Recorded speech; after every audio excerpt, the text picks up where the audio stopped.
Let's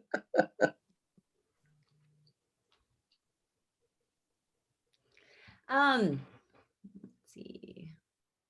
Hey, is John on?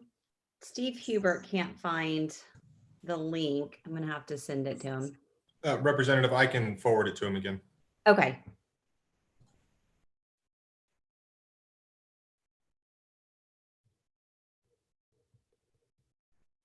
I'm off to get my hair cut as soon as this meeting's over. Woo! Awesome. Please do. Kyle, you have a lot of hair. There. I do have a lot of hair. It's very thick. Good thing. So's no hair. No offense. All hair, no hair. Dyed hair. Let's see. We have 1, 2, 6. We have, if need one more.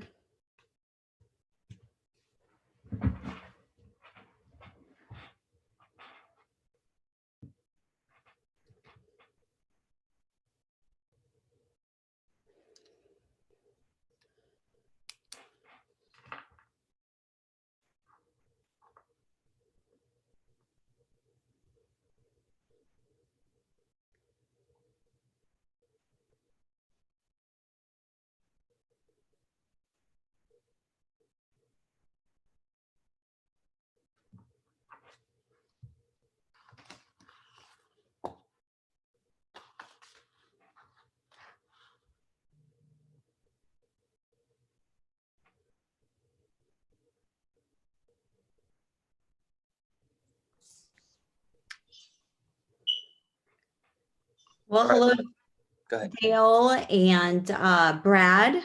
And I'm sure Randy's going to join here in a few minutes. Is that right? Oh, there's Randy. We'll just give our members a few more minutes to log in.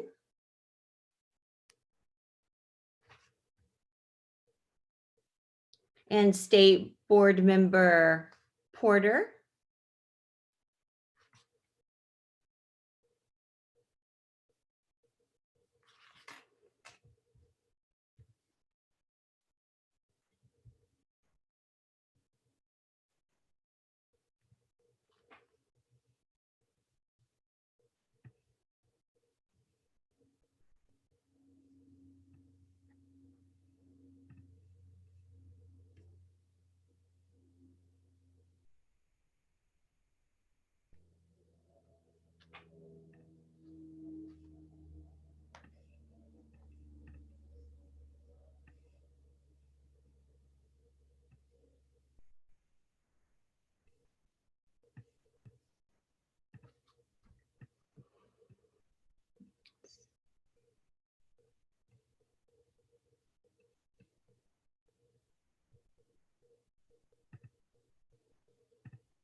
Okay, Renee's here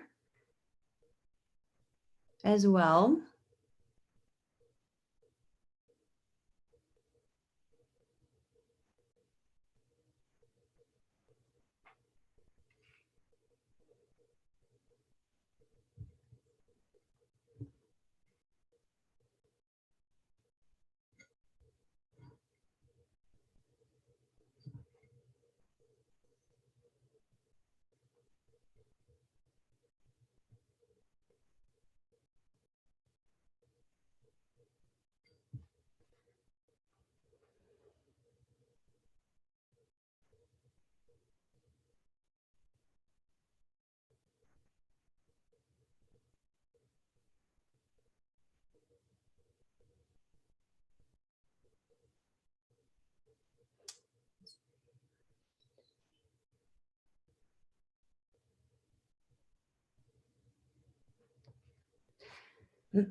Okay, well, it looks like we have definitely a quorum So we're going to go ahead and get started. Thank you all for taking some time out of your day.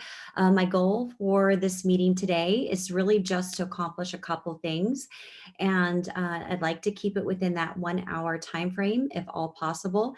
And so we'll talk about that in just a minute. But before we get started, Jason and John are going to provide a few rules and guidelines, and that'll give everyone a chance to log in, and I'll take attendance after that, or John can. Jason, please.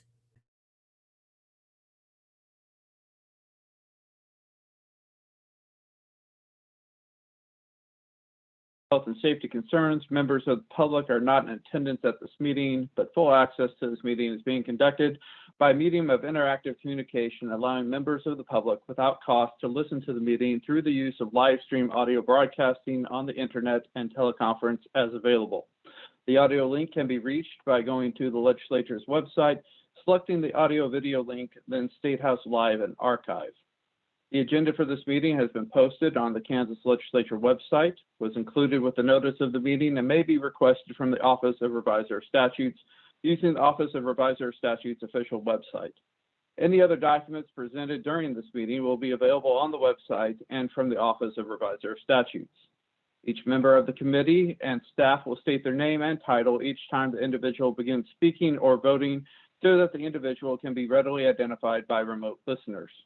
All participants are required to ensure that microphones, phones, and other electronic devices are muted when the participants are not speaking so that the ability of remote listeners or observers to hear the proceedings is not unnecessarily impeded. Public comment will not be allowed at this meeting. During this meeting, the committee will not recess to a closed or executive meeting pursuant to KSA 75-4319 and amendments thereto. Each motion, if any, will be clearly stated before the members vote, and the chairperson will announce the results of the final vote. Audio will be available on the legislature's official website within 30 minutes of the adjournment of the meeting for members of the public to review.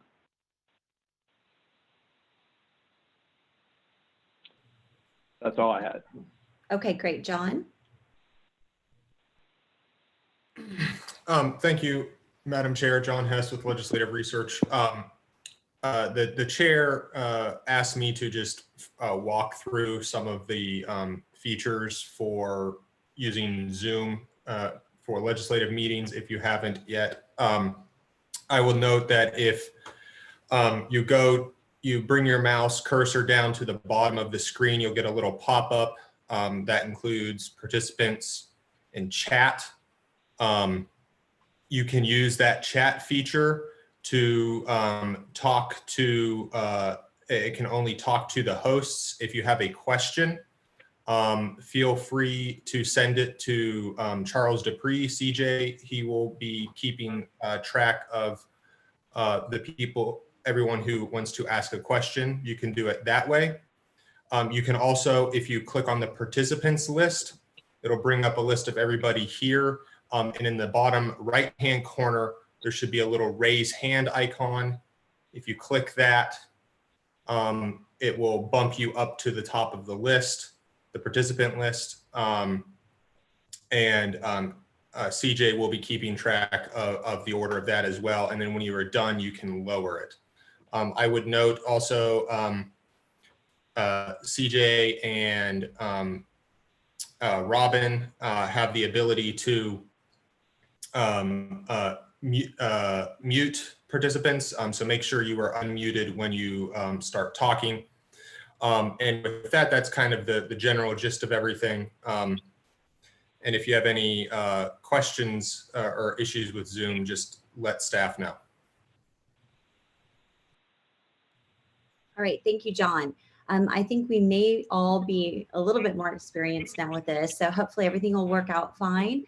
When we get to questions, again, just raise your hand, and if I don't see you for some reason on the list, you can do that too.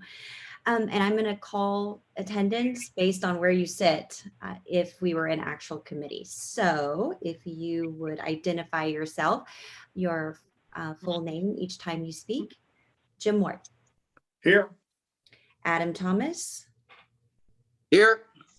Adam Smith. Here. Brenda Dietrich. Here. Sean Tarwater. Kyle Hoffman, Here. Valdina Lynn, Here. Renee Erickson, Here. Brenda Landwehr, Present. Cindy Hulsher, Present. and Steve Hubert. Here. All right, great. We've been out of the Capitol so long, I forgot to use your titles, so forgive me on that. I want to thank Randy and Dale and Brad for joining with us today and having a conversation. The goal for this meeting is to hopefully keep it within 1 hour, to spend about a half an hour having a conversation between our committee and the members that are present from Kansas Department of Education, and talk a little bit about the successes and challenges that were faced by our school districts during this COVID-19 pandemic and how that translates into the fall. We're all hopeful that there will be no interruptions in the fall, but we also realistically know that it's possible. And so we want to be sure learning continues. So that will be approximately 30 minutes. And so if you'd like to, in the conversation, if you'd like to ask some questions, please just raise your hand, state your name and who you want to direct your question to, and then we'll make that happen. If you could keep it to a couple of questions and then get back in line again, that would be great. Take your hand down and then put your hand back up so everybody has an opportunity. And then at some point, if it's a really lively discussion, I might cut that off at some point because I'd like to move on into the recommendations that we're considering today.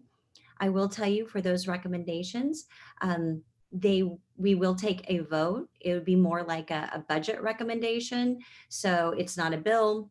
It's not, there's no guarantee that it goes into a bill. There's no guarantee that anyone takes those recommendations, but we as a committee are going to put forth some general thoughts that we think are important. So with that, Randy, are you ready?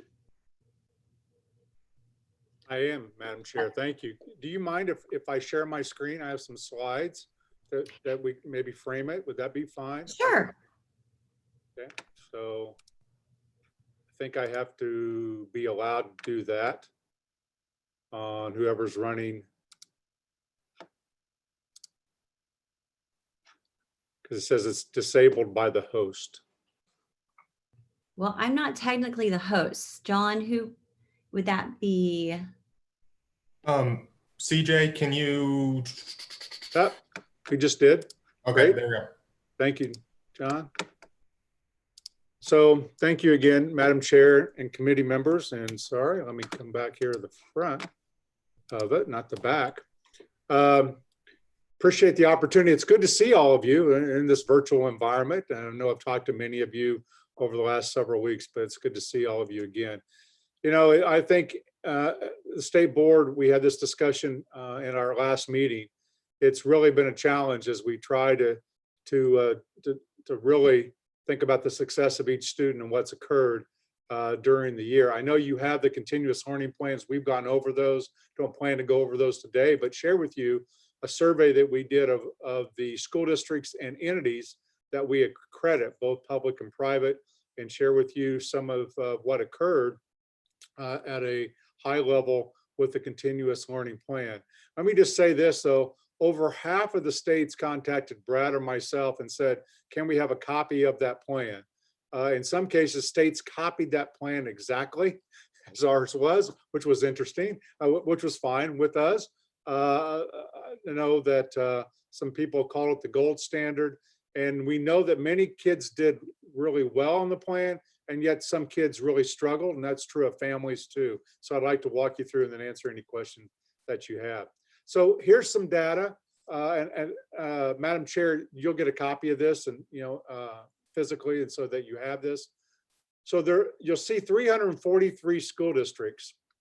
And Representative Landwehr, I know you're going to be quick to tell me we don't have 343 school districts. We have 286.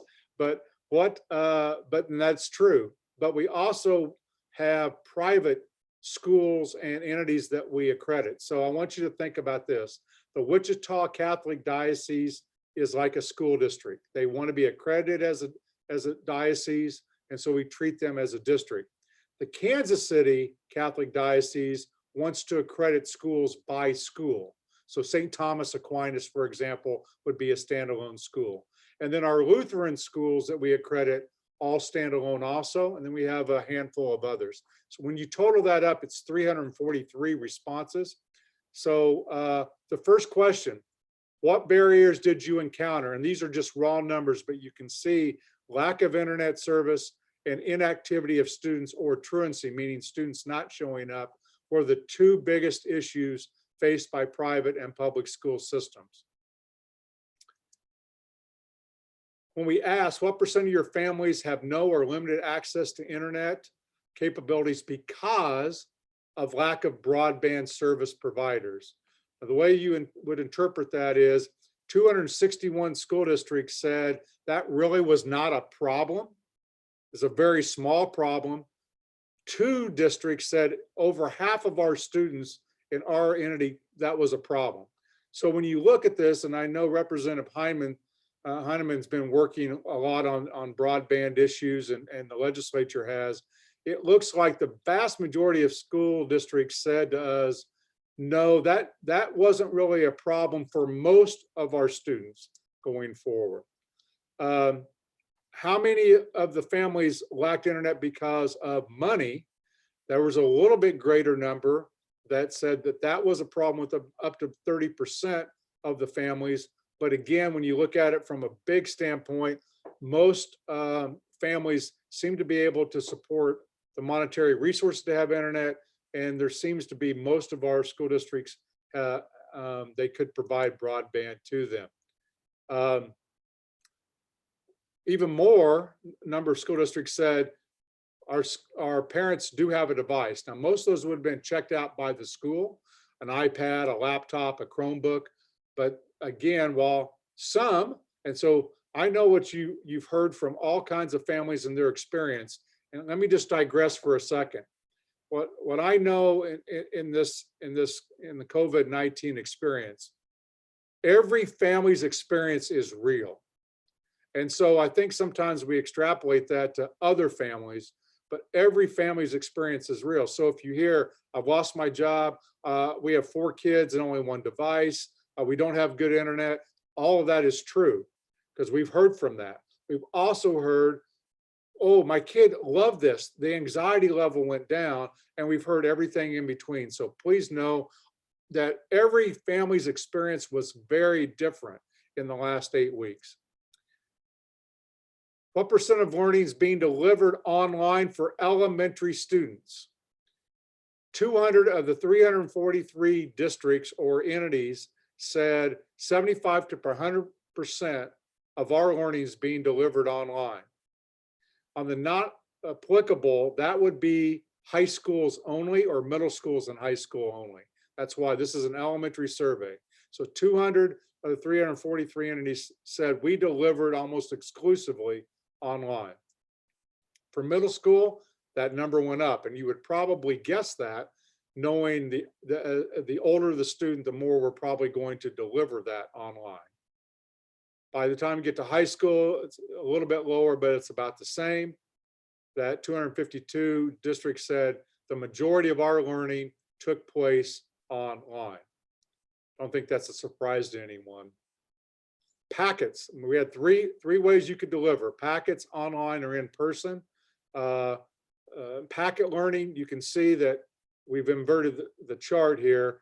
Most school districts did not have many students in packet learning, but where you see 38 elementary districts doing packet learning, some of those were our largest, and some of those were our highest poverty districts, and some of the reason was instability of internet access across that population. Middle school, packet learning even less than in elementary. I think you would probably note the reasons why.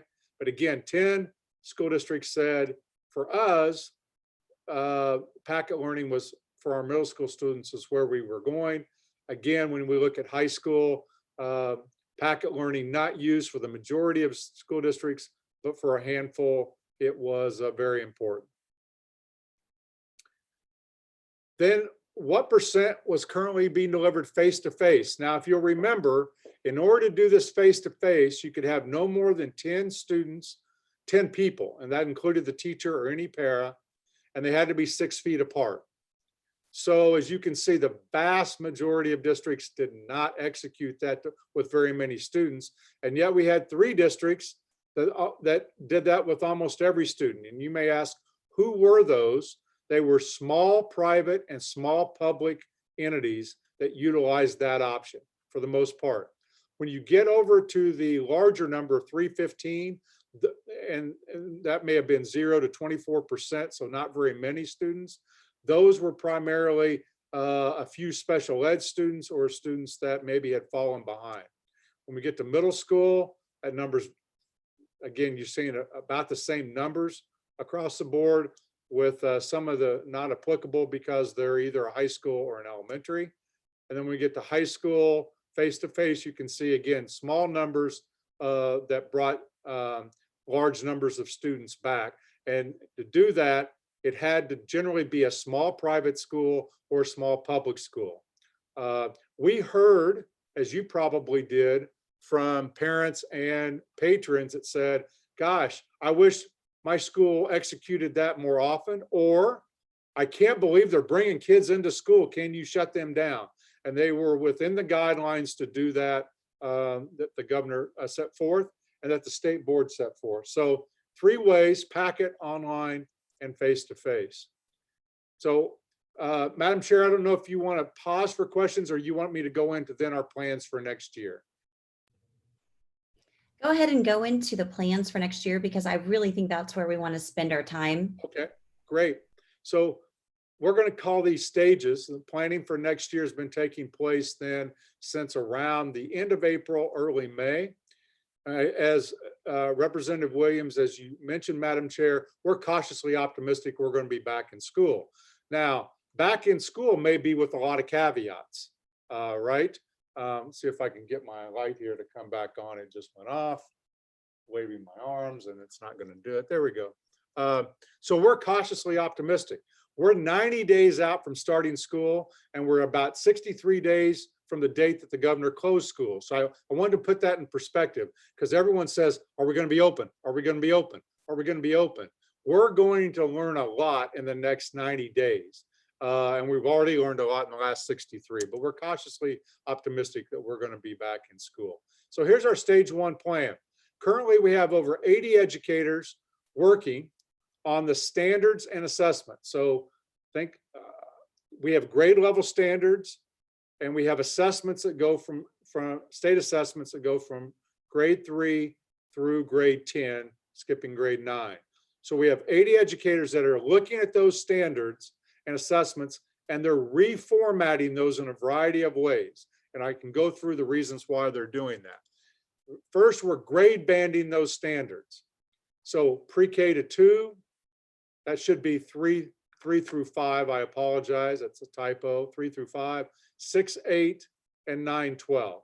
And the reason for that is one option later on could be that teams of educators work together over grade levels, and we go to a more of a competency-based education model where we're trying to establish our students' learning. As we get into this next year, the state board has been adamant. We want to ensure that each student is learning social, emotionally, and academically. In this phase, what we've been really stressing is they had the opportunity to learn, and we need to give grace because we force families and educators into this on the fly. It will be a different expectation from the state board going into the fall. They're also deconstructing the standards into 2 levels: priority, must do these, and extended. If you get these done at a high level, then we'll go to the extended standards. One of the main reasons to do this when we think about a competency-based education is before students move on and go faster, we want them to go deeper. within the existing standards. So that's number one. Number two, we think this will help school districts differentiate grading. And we know some school districts really had a difficult time when they went into holding grades harmless and then trying to ensure learning. We think this will assist them in making their decisions going forward. And finally, with the standards, they're going to combine them into arts, humanities. That would be language arts, social studies, and then the fine arts, and STEAM. Arts will be included there. Science, technology, mathematics, and the arts also. The reason they're doing that is to allow teams of teachers to work on projects together should the school year get interrupted. Now, I might add, these are options that will be, the work is being done to give options to school districts, not to mandate to school districts. And finally, they're developing competencies for all of those learning standards. What would it take? What does it look like to accomplish those standards? 80 educators doing that work. Second part of their work, still in stage one, this is all happening in the month of May, is that they're going to recommend assessment levels to ensure learning at levels 3 and 4 on those competencies.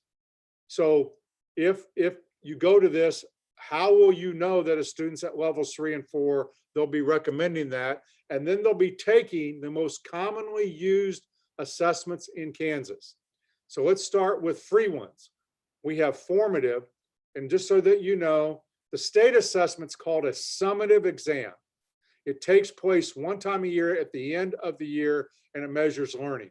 Formative are those things that can be done in the classroom on an ongoing basis. That's the definition of formative. Interim takes place at some predetermined time throughout the year, 4 weeks, 5 weeks, 6 weeks, to determine was there growth over that time frame. So we'll be able to take those state interim assessments, formative assessments, give those out to school districts, no cost. Say if you want to use these to measure learning on an ongoing basis, we can do that, and we can tie it back to the competencies and learning standards. We're also going to align that to MAP testing. That is a third-party purchased assessment. Many school districts in Kansas use it, as they do AimsWeb, Dibbles, and FastBridge. Those are the most commonly used. And this group is working in stage one to determine what are those levels 3 and 4 within those assessments with those learning competencies. All of that work is going to be completed by the end of May. And it's the structural work that those educators are doing that really formulates the next stage, which is the hard work, which is operationalizing that work. So stage 2 then begins on June 1 of 2020. Here we will have hundreds of educators, parents, board members, and Madam Chair, State Board would like to invite legislators, both on the Senate and House side, to work right alongside these volunteers through the month of June on 2 distinct parts of the plan. One, how to implement that new learning plan. What's the guidance for every school district? What are the many options that schools like Cedarvale could execute, or Great Bend could execute, their local boards, their local educators, their local parents? Second is what and the how of the conditions to logistically open schools. For example, how many kids can be on a bus? Do they have to wear a mask on the bus? What's the sanitation guidelines on the bus? How do you keep kindergartners 6 feet apart if you have to keep them 6 feet apart? What's the sanitation guidelines? What are the hand washing guidelines? Do we wear a mask? Do we not wear a mask?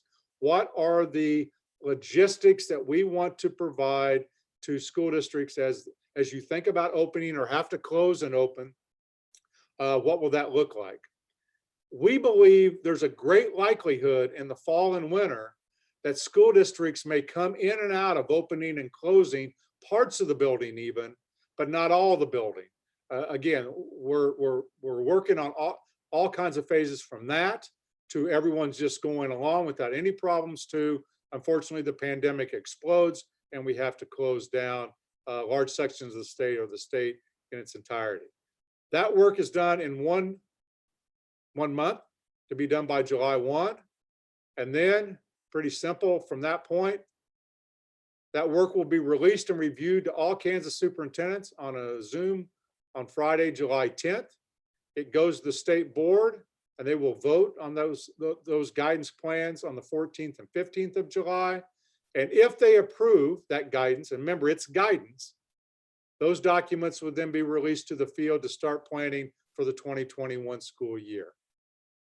Now, Madam Chair, I haven't gone over Dale's ready to go over the CARES money with you if you'd like, or we can pause there. And then that will be our presentation after Dale goes through the CARES funding specifically for schools. Okay, thank you, Randy. Dale, if you could just take a few minutes, that'd be great.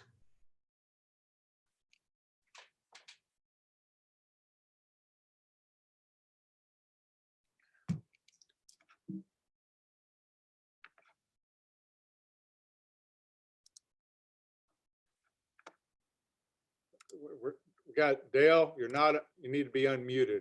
All right. There we go. Okay. The federal government set out the formula, how the money will be distributed. We have to use the Title I formula for the distribution of about 75 million. Also, as a part of that 75 million, there's a piece of it will go to non-public schools. And on the non-public school piece, we checked this before we did this, they're arguing among themselves what formula to use for the non-public schools. So we don't have that nailed down yet, but we know the amount that's going to each district, and out of that, a piece will go to the non-public. This has to be spent related to the pandemic. And at 75 million, there's about 12 things you can spend it for. Staff development, I won't go through all of it, but a few of them, expenses caused with the pandemic, low-income students, homeless students, needs of individual schools, student disabilities, English language learners, foster care, mental health, sanitation, cleaning supplies to the school. They got to relate it to the pandemic. And they have about 15 months in order to spend that. And if they can't spend it, then it goes back to federal government. In addition to that, and this is kind of important, I think, you know, our excess costs on special ed, we haven't done too well in the last few years. We're down to about 75% this year excess costs, and law is 92. We're going to drop to 92. So there's about $7.5, $8 million that the board has they can decide what to do, and they chose to send it to special ed. It'll amount to about $500 per teacher. That will help them. And all this federal funds, once it's computed and available, it will be distributed under the formula, but also under the Cash Management Act. That means they draw the money down when they're ready to spend it. They request, for example, in June, if their plan's approved, they got to have a plan. It has to be approved. It's simple. It isn't difficult. The Fed's made it pretty easy. Whatever your plan is, you submit that, then you're eligible to draw the funds down. So they could draw down and request money to be distributed in June, but only the amount that they're going to spend, not more than that. Then the next month, whatever they're going to spend, they can draw that down. And any money carried over, they will deduct out of next year's request. Schools pretty well got a handle on that, but it can be used. It's very broad. And there's 12 things. I only went through part of them, but they have to tie it to the pandemic. And so anyway, so that's how that stands. And the schools know about what they're going to get, or they do know on the Title I, the 74 million, the $500 per teacher for special ed, that cannot be determined until the end of the year. We know how many teachers that they are eligible to be funded. And we'll follow that. That's kind of it in a nutshell. The other thing I just remind everybody, the feds are not necessarily in agreement on everything. And we could see some changes come that we don't anticipate or expect. The governor today issued new orders, what we call that, ASPR plans got changed today. And so that could come, the federal government, there could be some changes we don't know about. We don't think they're going to take any money away, but there could be some minor changes we're not aware of in future laws. Other than that, Madam Chairman, I'd be glad to try to answer any questions. All right, thank you, Randy. Thank you, Dale, for that overview. And so right now I'm going to open it up for questions for either Randy or Dale.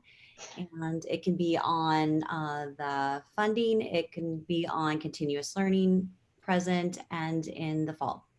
Are there any questions? Let's see, Brenda Landwehr. Dale, when you talked about the 75 mil, that's part of the 85, is that correct? Yes. Yes, So that's the other correct. 10 million goes where? The other 10 million goes where? Well, what's left over, in essence, all except a little dab of it, 0.5% will go to special ed.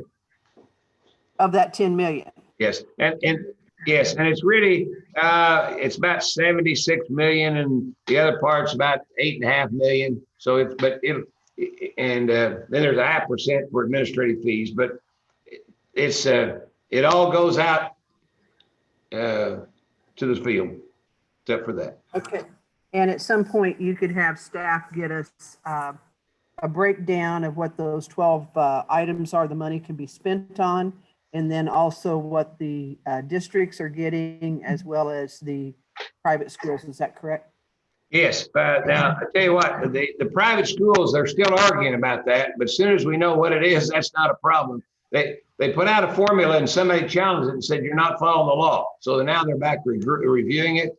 But anyway, the answer is yes, it's even including the application, but those 12 items, we can be glad, I'll get them to John and I can give you the amount of money estimated that each group's going to get, but bear in mind the non-public allocation is they're still not in agreement on.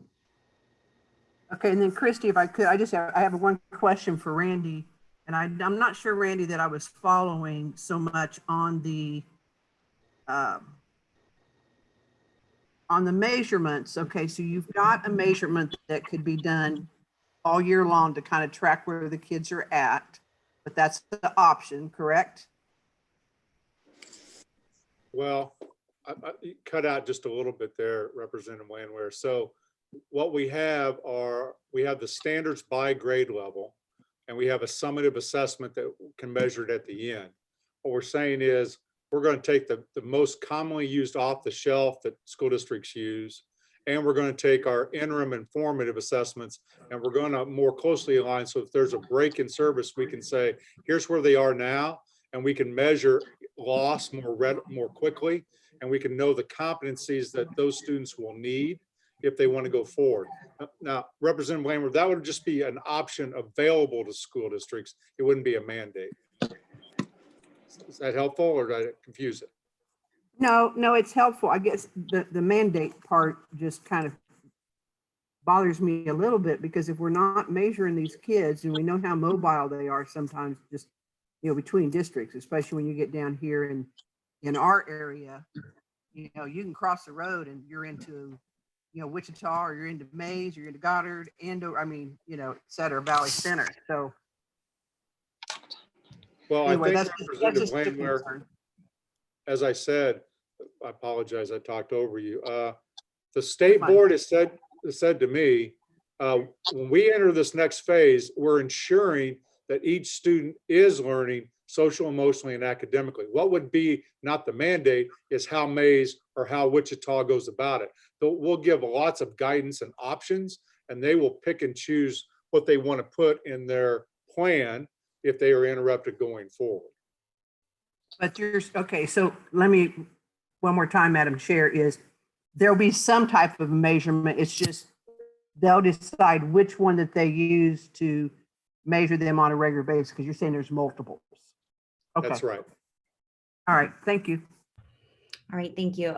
Next up, we have Brenda Dietrich and then Renee Erickson. Thank you, Madam Chair. Brenda Dietrich, District 52 here in Topeka. My questions are probably along the same lines as Representative Landwehr. So we know that there's been tremendous disruption for this school year. So What do you think districts are planning on doing to measure that learning loss that we know probably did happen? And how will they address it?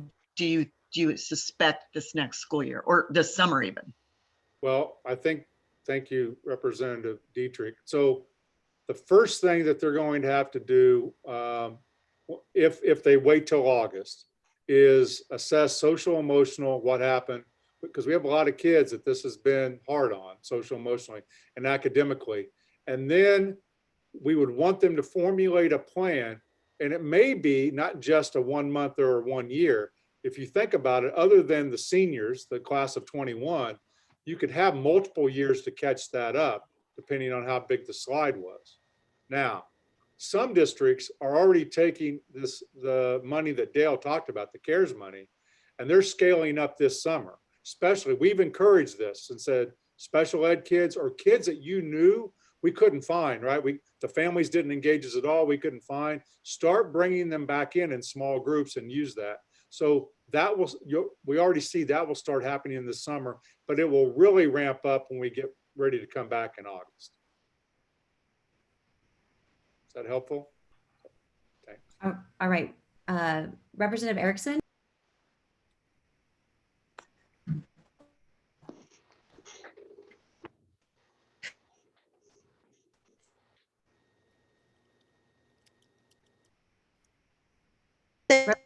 Okay, there you are.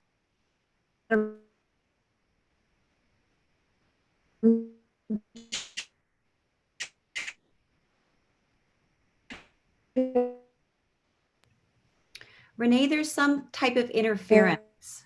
We're not able to hear you. Can you try it again?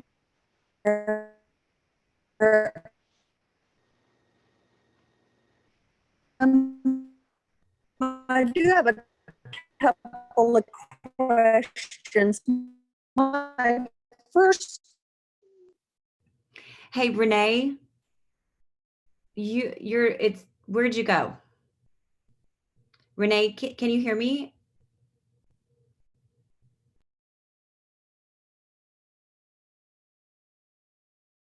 Christy, can you hear me? Yes, we can hear you now. I don't know what's going on. I apologize. No problem. Okay. Commissioner Watson, my question is, how does this new plan fit with the Kansas CAN plan? That's my first question, and then I have a follow-up.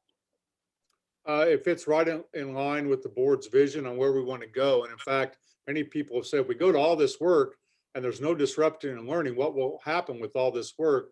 We will fold this into our redesign work and help our school districts that are part of the redesign think differently about how they could educate, even if we're not interrupted. So that's how it would fit in. Okay, thank you. And if I may, Madam Chair, one more question. You talked about the 3 different deliveries of education to the students, whether it's packets, online, or face-to-face. Do we know how effective each of those methods were in terms of student achievement? Not at this time, no. There was no state assessments given anywhere in the country this year. They were suspended by the U.S. Department of Ed. So we do know academically or social emotionally, we do not have that data for the last quarter. Okay, thank you. You're welcome. All right, committee. It looks like I don't see any hands up. Representative Landwehr, did you have another question or no? Okay. Randy, then I would just ask you, you talked a little bit about the testing and how you want to be sure that kids are learning and assuring parents that their kids are learning, because I think that's one thing that we're hearing a lot. We're hearing some, great stories from teachers, and then you talk to another one and it's not so great, and parents want accountability for their own children, and teachers want accountability for their students, and teachers want accountability for other teachers, and it goes on and on. So when you talked about the types of testing, you didn't, I may have missed it. Were there plans in the spring to go ahead and do the state assessment so we get the summative assessment, so we really know where we where we are? No, because school is out and we have no way, you can't do the testing remotely. It invalidates the assessment. So if you looked at SAT and ACT, that's why they also suspended their assessment this spring. Advanced placement did go ahead and try it, and it didn't work so well.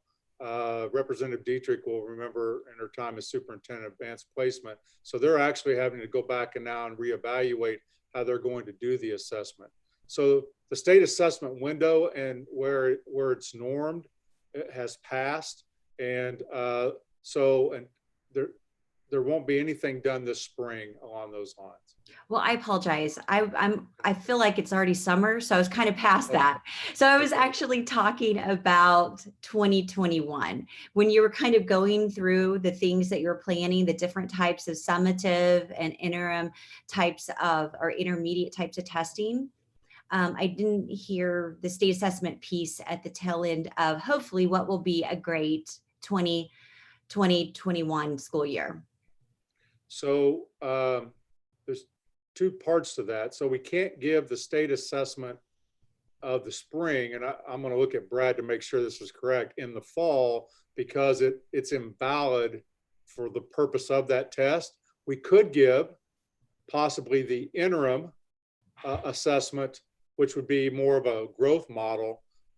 We could allow districts to do that, but we couldn't give the state assessment because it wasn't intended to be given in the fall. So we had a norming problem. The other part of this. Sorry, Rita, can I just, I really just meant, are we going to continue to do it in the springtime? Oh, so I'm sorry. Sorry, not that, yeah. Yes. Okay. Yes. Okay, great. I'm so sorry.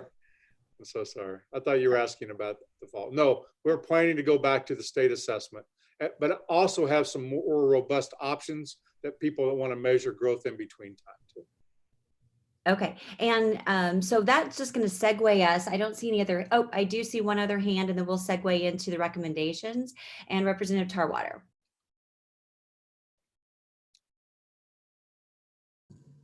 Thank you, Madam Chair, and I apologize that I was late to the meeting. I got my signals crossed with another email that was a 4 o'clock meeting somewhere else, so I apologize for that. And my question is, you may have discussed it while I wasn't here, but one of the common complaints that I've received from my constituents was during this time period, there was little to no instruction at all.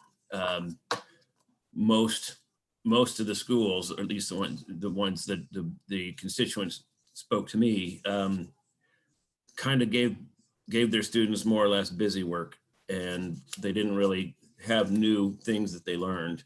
I have a student, one of my sons goes to, a private high school here, and he was required to log on every morning, and there was a role for each of his classes, and there was lots of instruction. Whether that would be a video that they downloaded of a class that happened, or a live instruction on the subject. In the case that we're not able to go back next year, what are the plans for face-to-face instruction via Zoom or whatever it may be? And why, and I understand that there would be students that might not have perfect internet connections or any internet connection at all, but in the case that you were to do a live instruction, it could be downloaded by going to the school parking lot, and perhaps when they're receiving their free lunch, they could receive the video at that point, especially with the ones that have the one-to-one initiative, where the state and the school system is supplying the technology to every student. Why did they not use them, and what are the plans to use them in the case we can't go back?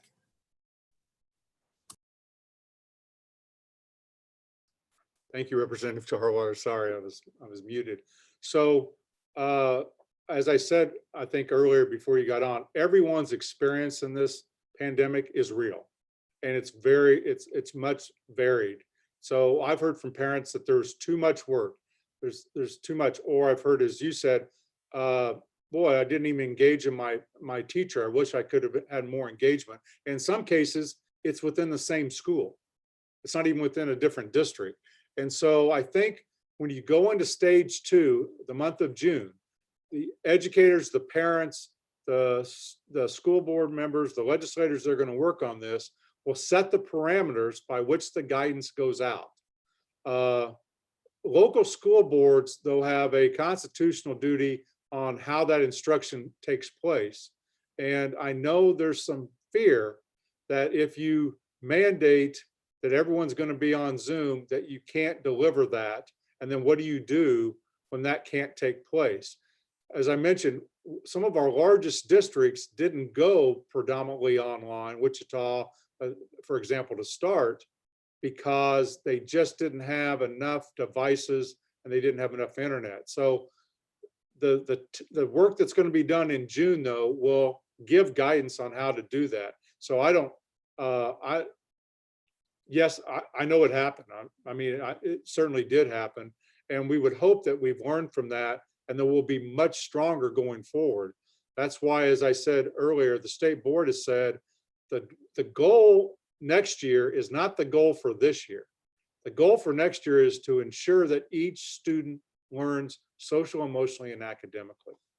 Does that help, Representative Tarwater? I guess so.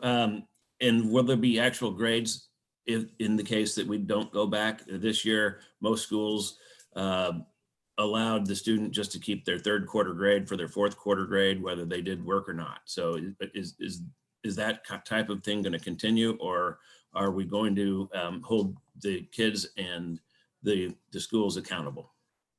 So I don't know that, I know that some school districts did freeze grades at the end of the third 9 weeks, but that was not certainly true of all. The state board, again, has no constitutional authority over grading. That is a local school board issue relegated to the local school board. So the state board has never in its history dictated that this is the grading system and this is how you have to grade. What the state board can do is say, we need to ensure that learning occurs, however you grade it. And I think that's what that task force in June is going to work on, is how do we ensure that? Thank you, Madam Chair. Okay, thank you. All right, so we're going to segue into the recommendations. The recommendations are a collection of important concepts from educators, both elementary and high school, as well as legislators. And there are only 4. And I think that they are some really basic ideas. We all want to ensure kids can learn, and I hope that we'd all want accountability. So that's included in here. So we're going to just take a moment to look at these and then take comments on those and any other questions that might be raised because of those. The first item, if you look on the recommendations, says continuous learning plan should include the provision of direct contact instruction. And direct contact instruction is when you are actually physically with the teacher, or that teacher is providing instruction through either a real-time Zoom or a pre-recorded Zoom, and then they would be available for questions at that time period, whether it would be a phone call from an individual, but that's direct contact. We know that continuous learning plans, many of our continuous learning plans did not include any direct contact. And part of that reason is because they couldn't. And part of that reason is because they weren't up to speed yet. So if there was an interruption, we realize that there's going to be some time needed to be made up for direct contact, because nothing in the world can really replace, especially at-risk students and those that might have IEPs, that time with the instructor, whether it's face-to-face or whether it's through that direct video where they get real-time instruction or something very near that. And that's point number 1. We'll just quickly go through them, and then I'd love your comments and a response back from anyone that would like to. Item 2, continuous learning plan should include a minimum number of hours of direct contact instruction for elementary students in the subject of reading that is equivalent to 50% of the typical instructional hours such students receive in reading when they are attending school.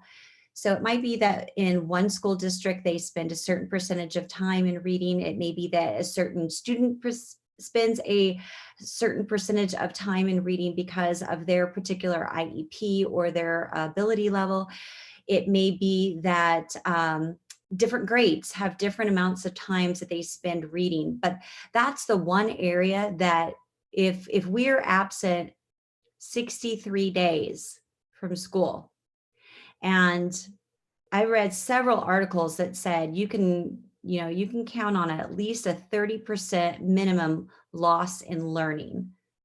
I would really not want to extend that loss further. So this idea says, okay, if there is another interruption, 50% of the reading portion needs to be made up in that direct contact instruction, which has 2 modes for it, audio visual as well as direct instruction. From the elementary school teachers that I talked to, they said, we can catch them up in almost every area, but the reading is the one thing that's going to set them back possibly forever if they don't come up to speed at the, at some point. And as time goes by, they get further and further behind. So item number 3 was 50% of English language arts and math for those that are middle school and secondary. And that's a little higher bar, but it's just, again, saying, okay, we recognize, let's say if you can't be there in the month of November, half of your time in those, those areas, if we consider those the most necessary, should be made up in some way. And thankfully, with the 86 million or 75 million that will go to the schools, they'll have some money to implement whatever they need, whether it's technology or for additional instruction in off hours. And then finally, the last item on there is about accountability. Continuous learning plans should include accountability metrics to measure student participation and academic progress. This should include determining student participation in direct contact instruction and regular student assessments to determine academic progress. A particular concern should be the academic progress of students identified as at risk and those that are have individualized education programs. And considering all the work we have put in, the school districts have put in, the legislature in supporting the school districts, the Supreme Court regarding our growing at-risk population, which John provided figures for us today, or provided me some figures today that said that we have almost, I think if I, out of 460 some, out of 491,000 students approximately, that 218,000, over 218,000 are receiving at-risk services. So in addition to that, we have 89,000 that are that have individual education plans. So that's, and then I also want to add one point to this. When we left, before we left, we passed legislation that would allow something like a pandemic schools to qualify for a waiver through the State Board of Education. And then they would not need to make up those 1,116 days.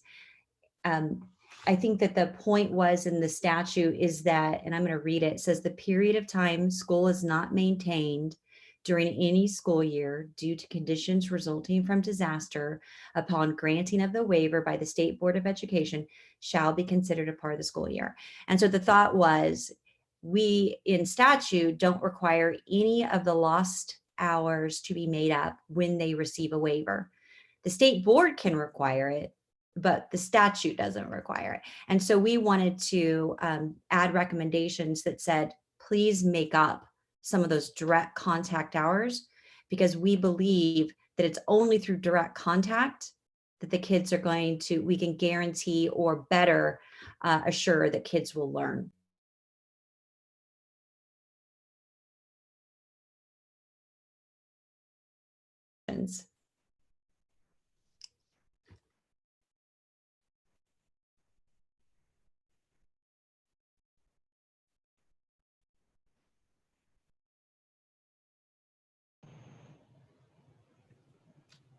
Did I just talk that whole time with being muted? Okay. Well, you are No. muted. Okay. Okay. Well, I'm going to take Jim Ward. He's Representative Ward. Thank you. I've got a couple quick questions for the chair about the recommendations. Sure. First, where did they come from? As I stated, they're a collection of recommendations from individual legislators as well as lots and lots of teachers. And that's my second question. Who were these people? I mean, I Well, know. I'm not going to go rattle off every single person's Okay. name, but I'm from Augusta, so that'll give you a little hint that a lot of educators would be from my hometown. Great. Did you reach out to like Mark Dussetti or KSB, those kind of organizations for development of these recommendations? No, I didn't. I went directly to the source, and that's teachers. And also related to statutes, since it's the statute that we're looking at, the one that I just read, that one wouldn't be necessarily of interest to the teachers that I was talking to, but I wanted firsthand experience. How did it go? What went right? What went wrong? And as a mom, I mean, I want my kids to be able to, I want certain assurances. And as a legislator that's appropriating along with 164 other people, $5 billion, I want to be sure that they make up the days that they need to. And by the way, I also, this staff looked at this, as well as version of this, the State Board of Education. You're muted, Christy. Okay, did you hear the first part? I did. I heard it. I think I got an idea where Okay. you've got it. The last question about the recommendations or where do you see these if we were to pass them? I assume that's when you say we're going to vote is on these recommendations. Where do you see them going? And what effect do you have them think they'll have or expect them to have? Thank you. That's a fair question, Representative Christy Williams. I keep forgetting to say my name first in case someone is listening online. A couple of things. One, I haven't mentioned this yet, but it was proposed by more than one of our members of our committee that we look at having an interim committee, and that would be have to go to the speaker in a form of a request, and he would have to approve that. The interim committee would be the best place to look at, does there need to be any adaptation to the statute regarding the emergency of a pandemic and regarding the number of hours. So that's one possibility, and definitely something that I will ask for. I don't know if we'll get that or not. The second thing is, if we pass these out, we'd want to send them to the State Board of Education. They're just recommendations. That's all, they're not binding, of course. And then we'd also like to send them to leadership. And then leadership has the option of using them in any way that they would like. I would like to note, have it in the minutes, that I agree with the chairwoman in that we need an interim committee to talk about a lot of the topics that we've just scratched the surface on today about the effect on learning for the 65 days and going forward. I think that's a very good idea. I'm concerned that these recommendations, and I would like in an interim to have an opportunity to interact with the state board. Are we stepping on their jurisdiction constitutionally with these recommendations and how they would perceive them in terms of their work? So those would all be questions I would like to see further discussion in an interim. Thank you, Madam Chair. Yeah, that's a fair point. That is something that we discussed with Jason, and all of us have talked about, because we each have a role, and we want to make sure that we stay in that lane, in that responsibility. But we also all share one thing in common. We want our kids to excel. We want them to learn, and we all want accountability. So I think it's a joint effort, and the recommendations could be even considered. They're proposed, they're draft recommendations. And so it's more of a step one to get the discussion going. And by the way, by passing those recommendations out, if somebody wasn't comfortable with the recommendations, of course they wouldn't choose to vote for them. But by voting for them, I would just say also that doesn't mean that you think it's perfect. It means that you think that the idea, the concept that we need to be looking at this is what I would hope you would be voting for. Madam Chair. Yes, Representative Dietrich. Yes, and I don't want to take too much time if we are going to refer to the interim, but could you just, first, would we vote for them separately, number one, and number two, on the last recommendation, was there a clause in the language that suggested if in the event of another pandemic, then you wouldn't make it up? I don't remember hearing that.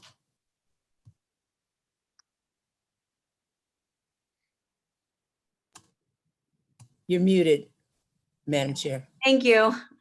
I just need to leave it on, I guess. In statute right now, the hours are not required to be made up. A waiver is provided by the State Board of Education, and they require whatever they do in their continuous learning plan. And for our recent pandemic, they required a set of, basically a continuous learning plan that spelled out exactly what they were going to do, how they were going to reach students, and so forth.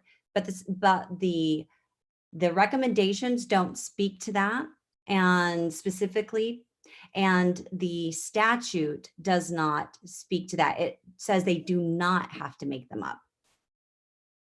And Representative Winigan, I'm sorry, maybe you didn't understand my question. In your proposed recommendation, do you say, I thought I understood it to say you desired the districts to make that up. Item number 2 and item number 3 specify that if you are in elementary school, that you need direct contact instruction. So defined as either one-to-one FaceTime with your teacher, or it would have to be a Zoom time in which instruction occurs through a video or audio, or it could be recorded, but the teacher would need to be available for real-time question and answer, because that's the point of direct instruction. So that was one provision, and provision number 3 was 50% for those 2 core classes. If you are enrolled in a mathematics course, or if you were enrolled in a English language arts course, then the point of this is that nothing in the world, not a packet, not missing school, can make up for that direct instructional time. And without some way to ensure that some of that is made back up, we're not being fair to our students. And that's why it's included. No, I'm sorry, I just needed clarity on your 4th point. Right, it's not in the 4th point. The 4th point is accountability. That's all I asked. I understood all the rest. Thank you. Representative Dietrich. Thank you, Madam Chair. Brenda Dietrich, House 52nd District, Topeka. So Randy had talked about the stage 1 and stage 2 planning committees that are meeting, and had offered to have legislators sit on that. Perhaps that would be a place where, folks could talk about these recommendations and look at how that might be incorporated into that planning process. Would that be something, Madam Chair, you think might be possible or doable or make sense to you? Of course. Of course. And again, taking action on them today, actually, it doesn't, if in one sense, taking action for that purpose that you mentioned doesn't really matter one way or the other. What is good is if we want to send that to the state board, this is something that we talked about today, to be on the record for these items, and also to leadership, and also to set forth perhaps some things to discuss in an interim. So it's really, from your point, threefold. It gives a course of things that we're talking about. Representative Hoffman. Thank you, Madam Chair. Kyle Hoffman, 116th District. Just a couple things. Randy, when we were going through these, it reminded me of something. On number 3, it talks about the dual and concurrent enrollment with colleges, universities. Real quickly, could you give us maybe an answer as far as did those dual enrollments, were they able to complete those in most cases through the universities or the trade schools especially, I guess? Were they able to complete their dual enrollment? For the most part, Representative Hoffman, yes. The CTE classes such as welding, some of those were more challenging because you actually had to come in, be physically distanced in order to perform the welds, for example, if you're standing for the test. The academic ones of English comp, speech, US history to 1877, some of the more common ones, they were all done. But remember that dual credit happens in a variety. So Cali County to Washburn, and then those professors set those criteria. So the state board doesn't have any oversight to the higher ed portion of what would take place. But for the most part, I didn't hear of very many students that weren't able to complete their dual credit courses. Okay, yeah, I understand that you don't have control over that. I just was curious if you knew. Madam Chairman, I was wondering if we are getting past an hour, and I was wondering if it'd be time now to go ahead and make a motion to move these recommendations forward and to move them forward, to provide them to the State Board of Education and to leadership as recommendations from this committee. That would be a motion if that's in order right now.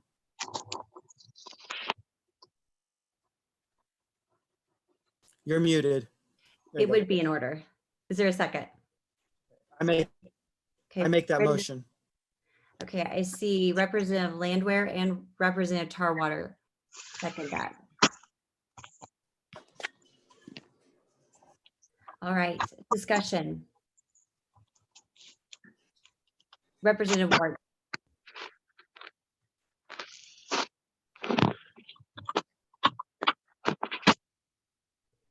Representative Ward, do you have a question, or is that hand left up from before?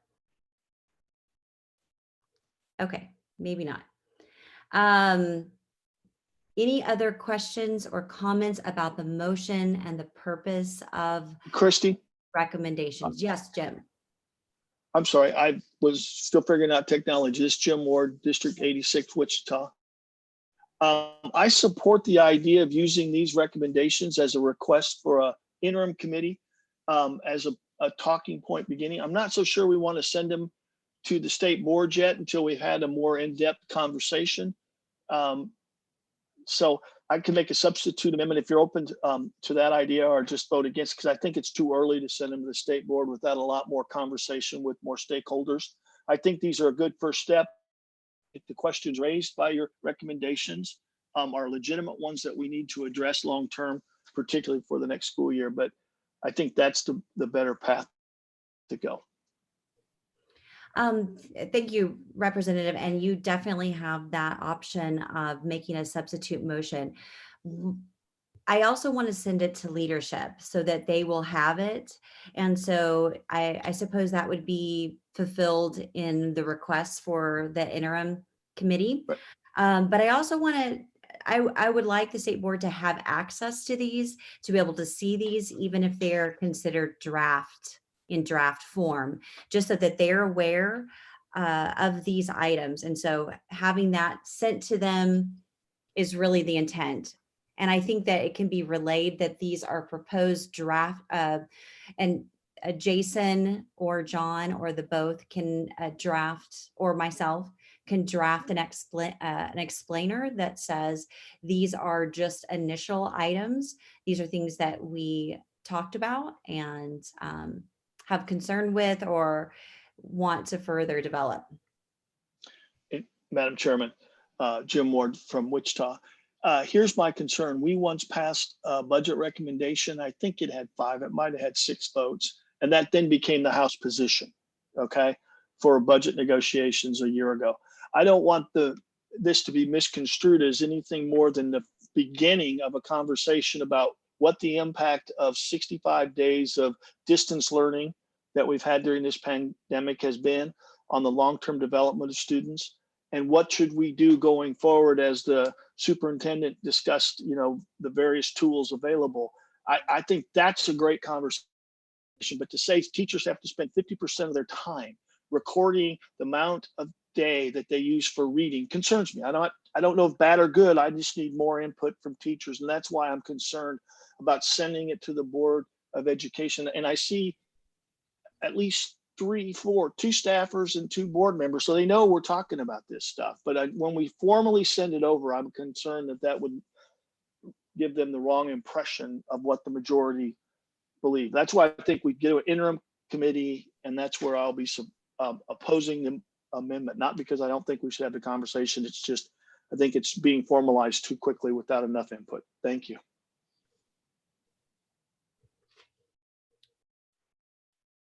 Other comments on that? And Representative Ward, you make a great point. And so I can either send the letter to board members individually, or we can send it as draft. Got some comments. Representative Dietrich and then Smith. Thank you, Madam Chair. Brenda Dietrich, House District 52, Topeka. So this kind of ties back what Representative Ward was saying to my earlier thoughts about the committees that are already in place that have so many educators. I don't have all those numbers in front of me, working on standards and maybe I was just thinking that maybe this would be the best place for the recommendations to live. Because if we have an interim committee, the state board's got, and the commissioner has a committee, they're just going to conflict. So I'm trying to figure out a way where they could work together to incorporate the recommendations into the conversation that Representative Ward was talking about to get more input from across the state. Because what this might look like, and I'm going to use Representative Smith's district, in Representative Smith's district versus Representative Ward's district versus my district could be very different. I'm just trying to figure out a way where we could navigate this where it makes most sense. So the end product is useful and that we're making the most productive use of our time and energy. Right. And I would just reiterate that what these recommendations do, they're not governing curriculums, they're not governing standards, they're not doing that. They're saying these are the things that would be priority that we would like for Kansas kids to be included in their plans. And from the legislature's standpoint, we have a different responsibility. And because of that money that we're appropriating to the school districts, we want assurances that they fulfill their hours. So that's the only reason we're part of this discussion right now, is because we appropriate and we're wanting to make sure that they fulfill their hours. And because of that, it's a little bit different. We don't have to go in all the detail that that the teams put together by the state board or Kansas Department of Education would go into. We can certainly join if individuals want to join or are invited to join, but really the intent of this is not policy in terms of it's just an overarching umbrella, of accountability, because when you get $5 billion, there's accountability there. And the state Supreme Court held the legislature accountable for the performance of students. And once we were held accountable for the performance of students, specifically at-risk students, then it changes things. And it makes it important for us to discuss it rather than just hand out the money and say, we're done. I wish we could do that, but we were the ones sued, not the individual school district. So I kind of see them that they are different and they have a different objective, and they're both valuable.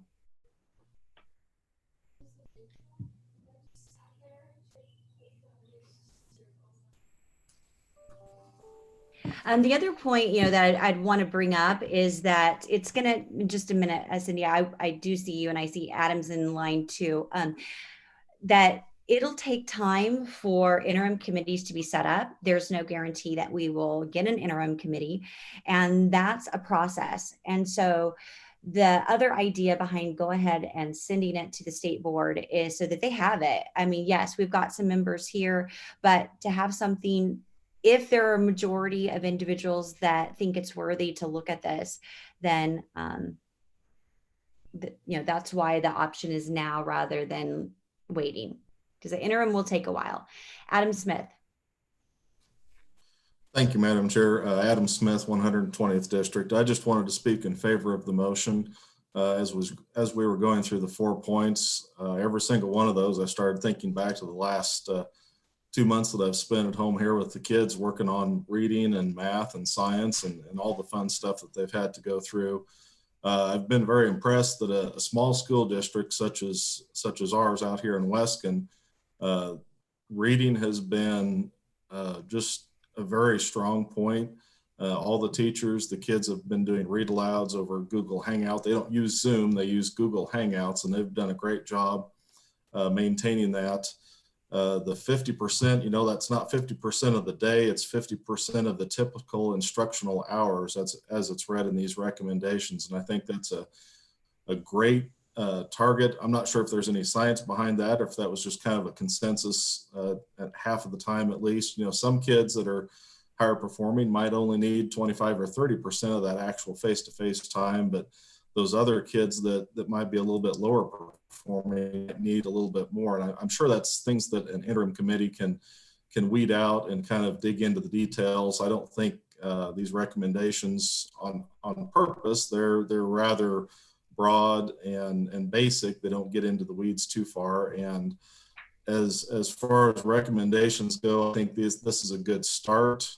I think this is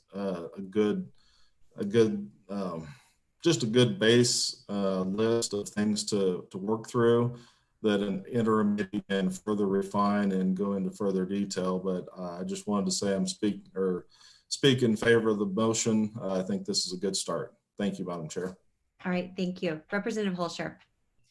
First, I just want to clarify, is there a substitute motion on the table at this point by Representative Ward or no? There is not. Okay. I'll go back to the comments Representative Ward and Representative Dietrich made. As far as I feel like we're missing some stakeholders. And if we think about the fact that there's typically an interim committee, we know the members on those committees, that's all very much out there in the open.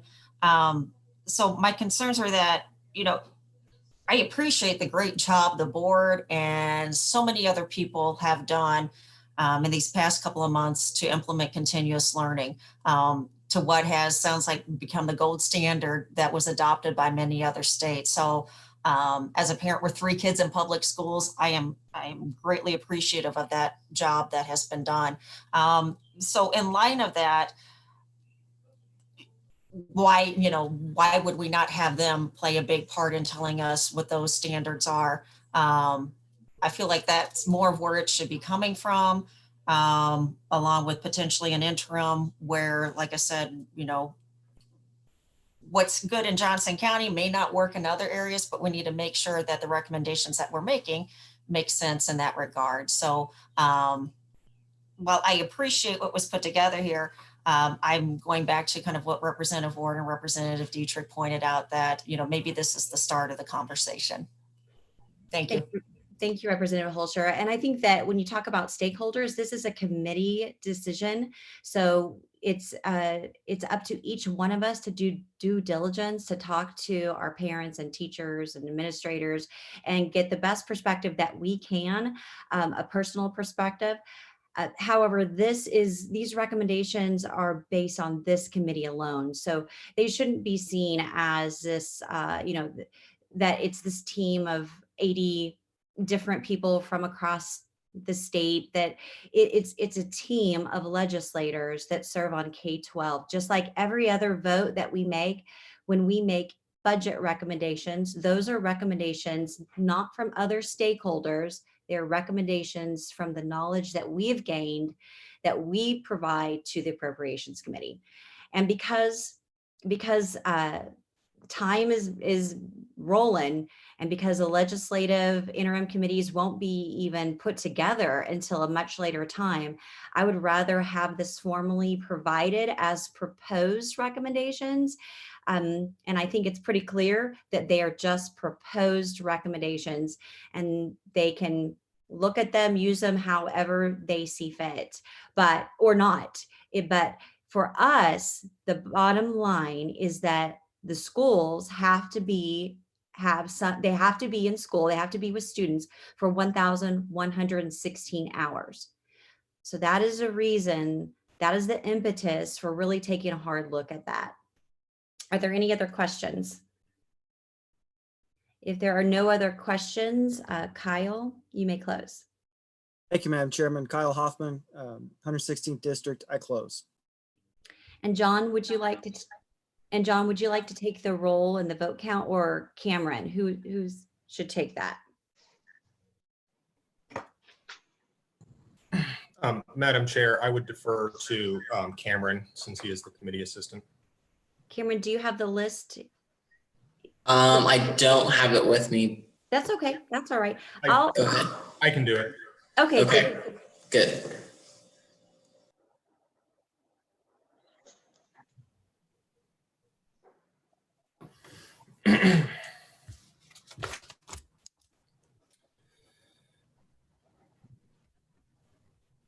Okay. Representative Dietrich, I vote yes.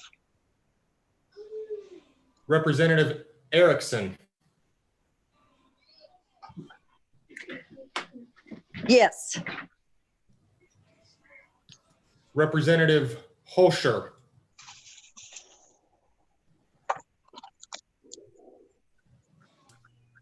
Sorry about that. Give me a second. Pass. Representative Hoffman, Yes. Representative Hubert,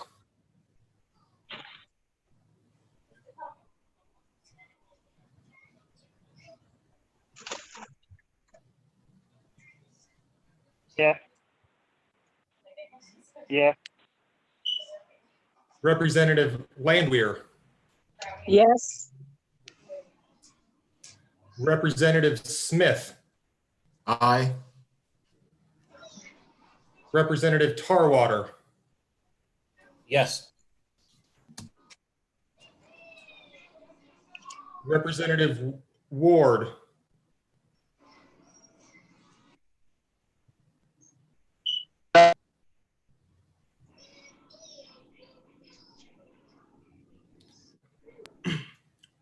Did you hear my vote? Representative Ward, was that a no? Yes, ma'am. Yes, it was. No. Representative Wynn, Yes. Representative Williams, Yes.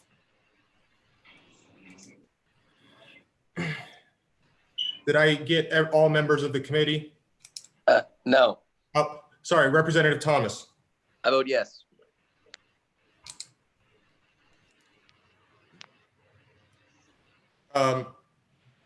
With all members casting the vote, the motion passes.